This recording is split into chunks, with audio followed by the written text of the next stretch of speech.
Chapitre 14. La foi, grâce et don. En sorte que vous ne relâchiez point, et que vous imitiez ceux qui, par la foi et la persévérance, héritent des promesses. Hébreux 6, verset 12. Sans la foi, il est impossible de lui être agréable, car il faut que celui qui s'approche de Dieu croie que Dieu existe et qu'il est le rémunérateur de ceux qui le cherchent. Hébreux 11, verset 6. Vous avez besoin de persévérance, afin qu'après avoir accompli la volonté de Dieu, vous obteniez ce qui vous est promis. Encore un peu de temps, celui qui doit venir viendra, et il ne tardera pas. Hébreux 10, versets 36 et 37. Il y a une différence importante entre la grâce de la foi et le don de la foi. Il est à craindre que, faute de noter cette différence et d'agir en conséquence, beaucoup de gens ne tombent dans les ténèbres, ne soient même entraînés à abandonner la foi et à se plonger dans l'effroyable nuit du scepticisme. La grâce de la foi est celle que tout homme reçoit pour agir, et c'est par elle qu'il peut venir à Dieu. Le don de la foi nous est accordé par le Saint-Esprit quand nous avons fait un libre usage de la grâce de la foi. L'homme qui exerce la grâce de la foi dit « Je crois que Dieu veut me bénir ». Puis, il cherche Dieu de tout son cœur. Il le prie en secret et en public. Il sonde les Écritures pour connaître la volonté de Dieu. Il s'entretient avec les chrétiens des diverses voies que Dieu suit dans ses relations avec les âmes. Il se charge de sa croix. Lorsqu'il a atteint ainsi les limites de grâce de la foi, le Seigneur, par une parole de l'Écriture, un témoignage ou quelque raisonnement intérieur, lui accorde soudain le don de la foi, qui le rend capable de saisir les bénédictions qu'il recherche, de sorte qu'il ne dit plus « Je crois que Dieu veut me bénir », mais qu'il s'écrie joyeusement « Je crois que Dieu me bénit ». Le témoignage du Saint-Esprit lui confirme alors le fait, et il déclare avec un cri de joie « Je sais que Dieu me bénit ». Il ne désire pas qu'un ange vienne l'en informer, car il sait qu'il y a là une réalité, et pas plus les hommes que les démons ne pourraient lui ravir cette assurance. En vérité, ce que je nomme le don de la foi pourrait aussi s'appeler l'assurance de la foi. Et sans doute est-ce là l'expression que certains emploient. Ce n'est du reste pas le nom, mais le fait qui importe. Or, le danger consiste à réclamer le don de la foi avant d'avoir pleinement exercé la grâce de la foi. Par exemple, un homme cherche à obtenir la bénédiction d'un cœur pur, il dit « Je crois que cette bénédiction existe et que Dieu veut me l'accorder ».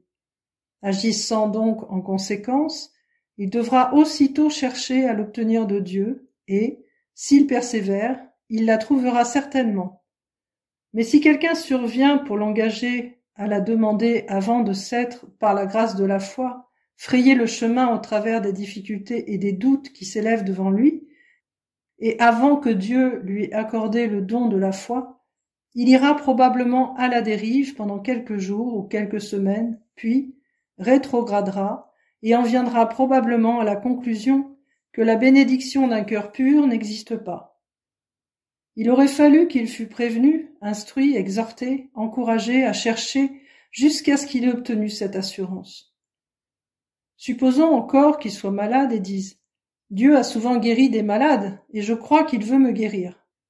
Possédant cette foi, il devrait chercher la guérison de Dieu et l'attendre de lui.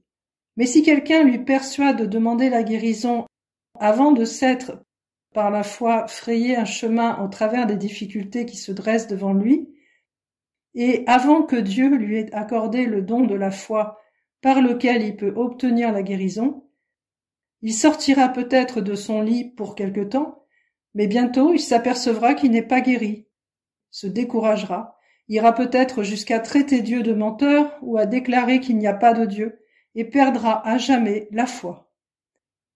Supposons encore qu'il soit officier ou pasteur et désire de tout son cœur voir les âmes sauvées. Il se persuadera que c'est la volonté de Dieu et se dira Je vais croire que 20 âmes seront sauvées ce soir, mais le soir venu, ces 20 âmes ne seront pas sauvées. Il se demandera pourquoi il en est ainsi.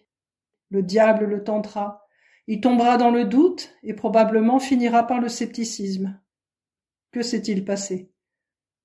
Il s'est efforcé de croire avant d'avoir sérieusement et intelligemment lutté, plaidé auprès de Dieu dans la prière et prêté l'oreille à sa voix, jusqu'à ce qu'il lui donne la certitude que 20 âmes trouveraient le salut. Dieu est le rémunérateur de ceux qui le cherchent. Hébreux 11, verset 6. Mais, objectera quelqu'un, ne devons-nous pas presser ceux qui s'attendent à une bénédiction de croire que Dieu la leur accorde? Oui, si vous êtes certains qu'ils ont recherché Dieu de tout leur cœur, qu'ils ont pleinement exercé la grâce de la foi et s'abandonnent entièrement. Engagez-les alors tendrement et instamment à se confier en Jésus. Mais si vous n'êtes pas sûr de cela, gardez-vous de les pousser à réclamer une bénédiction que Dieu ne peut encore leur accorder. Le Saint-Esprit seul connaît le moment où un homme est prêt à recevoir le don de Dieu. Il lui fera comprendre quand ce moment sera venu. Prenez donc garde de ne pas tenter d'accomplir vous-même l'œuvre du Saint-Esprit. En voulant aider outre mesure ceux qui cherchent, vous risquez de les voir mourir entre vos mains. Mais si vous marchez tout près de Dieu, dans un esprit d'humilité et de prière, il vous révélera quelle est exactement la parole qui les aidera. Encore une fois, que personne ne suppose que la grâce de la foi doive nécessairement être exercée longtemps avant que Dieu donne l'assurance. Vous pouvez recevoir la bénédiction presque immédiatement si vous présentez votre requête avec un cœur parfait, avec ferveur, sans douter, sans la moindre impatience envers Dieu. Mais comme le dit le prophète, si elle tarde, attends-la, car elle s'accomplira certainement. Habacuc 2, verset 3. Encore un peu de temps. Celui qui doit venir viendra, et il ne tardera pas. Hébreux 10, verset 37. Si la bénédiction se fait attendre, ne croyez pas que pour être retardée, elle vous soit refusée. Mais, comme la Cananéenne qui vint à Jésus, adressez-lui votre requête avec douceur et humilité, avec une foi inébranlable. Et bientôt il vous répondra avec amour. Ô homme, ô femme, ta foi est grande, qu'il te soit fait comme tu veux. Matthieu 15, verset 28.